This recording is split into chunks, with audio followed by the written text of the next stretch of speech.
Давайте будем говорить уже про исполнительный комитет. Он был утвержден в сентябре 2023 года. Да.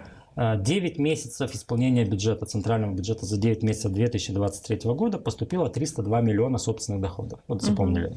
Вот пришел Шор сюда, вот тебе за 9 месяцев 302 миллиона Было, то есть, было. да. 2 года прошло, за 9 месяцев 2025 года исполком отчитался, поступило 292 миллиона. То есть на 100, на да? 10 миллионов на 10, меньше, простите, на да. 10 миллионов меньше за 2 года. Если мы возьмем инфляцию за эти 2 года, она превышает 15%, то получилось, что собственные доходы центрального бюджета Гагаузии при управлении суперкоманды эффективных управленцев уменьшились более чем на 50 миллионов леев.